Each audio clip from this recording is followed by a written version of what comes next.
Bonjour les amis de la passion ludique, aujourd'hui je vous accueille pour ce jeu-là, It's a Wonderful World. Alors, ce n'est pas du tout une nouveauté, ça a gagné l'As d'or en 2020, imaginez-vous, mais ça a quand même gagné l'As d'or en 2020. Preuve de la qualité de ce jeu. Et pourquoi est-ce que j'ai décidé de vous en parler aujourd'hui? C'est parce que à Quoi on joue, notre but c'est quand même de faire découvrir des jeux aux gens et puis peut-être de pousser ceux qui ont l'habitude de jouer à des jeux familiaux ou de débutants à aller vers des jeux un peu plus initiés, un peu plus joueurs. Et bien, It's a Wonderful World est parfait pour ça. C'est peut-être d'ailleurs une des meilleures portes d'entrée à des jeux qui sont un peu plus initiés. It's a Wonderful World, et là vous avez son extension et même sa version dite Legacy, où vous vivrez une aventure. C'est le jeu qui va vous apprendre le système du draft. C'est un système de jeu, vous savez, où vous recevez des cartes, vous en choisissez une, puis vous passez votre paquet à votre voisin de gauche et vous-même vous recevez le paquet du voisin de droite, vous rechoisissez une carte et vous la passez, etc. L'idée étant évidemment de sélectionner les cartes qui vous vont bien, mais aussi éventuellement de se débarrasser des cartes qui pourraient vraiment servir à vos voisins. Ça, c'est le draft. Seven Wonders, le jeu de plateau le faisait très bien.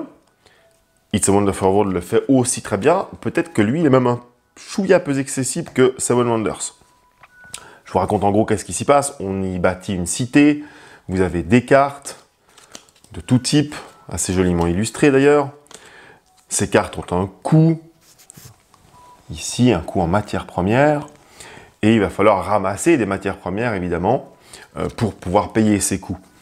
Alors concrètement, les cartes que vous posez vont soit vous produire des matières, soit au contraire vous allez vous défausser des cartes et vous allez simplement gagner une petite matière bonus.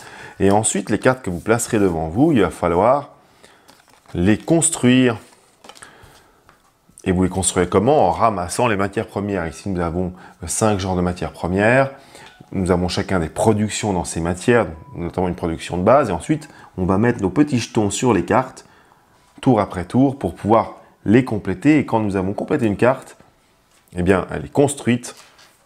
On la met dans notre paquet, enfin dans notre cité si on veut. Et là, ce qu'elle produit, si elle me produira deux ressources argent, la ressource jaune, eh bien, le tour d'après, je pourrai récolter ces ressources jaunes que je pourrais mettre sur d'autres cartes, etc., etc.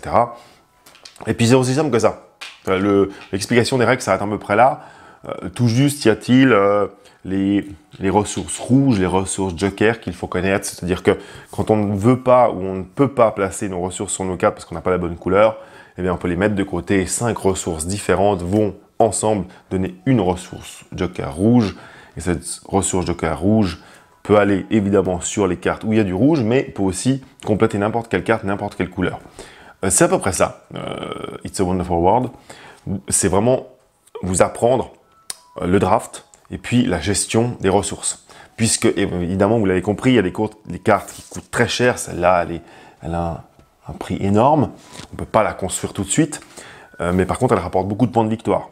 Donc, il va falloir d'abord acheter des petites cartes qui vont produire des ressources, qui vont permettre d'acheter des cartes moyennes, qui vont produire encore d'autres ressources, et ainsi finir la partie, parce qu'il n'y a que 4 tours finalement, finir la partie pour pouvoir acheter les grosses cartes qui ramènent les points de victoire, et ensuite on additionne les points de victoire, et le meilleur gagne.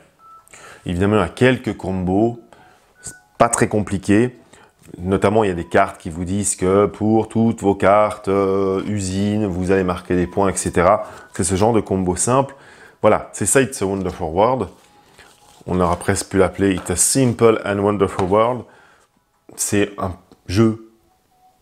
premier jeu initié, on pourrait dire, pour vous apprendre le draft, et puis pour vous amuser, parce que l'intérêt de ce jeu, évidemment, c'est qu'il est très bien équilibré, et puis si la boîte de base vous plaît, il y a des extensions avec des cartes supplémentaires, des cartes plus dures à construire, qui amènent quelques combos supplémentaires, puis si vous avez envie même de vivre une espèce de petite histoire tout en jouant au jeu, il y a l'extension Guerre et Paix, Guerre ou Paix, pas comme le roman, qui vous permet de vivre une espèce d'histoire suivie avec quelques légères modifications de règles. Voilà, moi j'adore ce jeu. Alors que, bon, moi je suis un joueur un peu plus aguerri, c'est vrai que je joue à des jeux un peu plus complexes, mais ça me gêne jamais de jouer à It's a Wonderful World parce que c'est hyper fluide, ça va vite, les règles sont vite expliquées. Voilà, ça c'est un autre point à l'avantage de ce jeu, c'est que vous n'avez pas besoin de vous taper 1 heure d'explication de règles. Les règles sont claires, c'est assez facile à comprendre. Voilà les amis, je vous le conseille, Azor 2020, ça reste une référence. Vous pouvez le trouver sur aquaonjoue.ch évidemment. Amusez-vous. Ah oui, j'ai oublié de vous dire, c'est pour 1 à 5 joueurs. Avec celui-là, vous pouvez aller à 7 joueurs. Les parties durent à peu près 45 minutes. Ça peut aller plus vite si vous êtes moins nombreux. Et puis c'est pour 14 ans et plus, mais je pense que un enfant de 12 ans pourrait déjà très bien y jouer. Il n'y aura aucun problème avec ça. Voire même avant. Amusez-vous bien les amis. Ciao, ciao.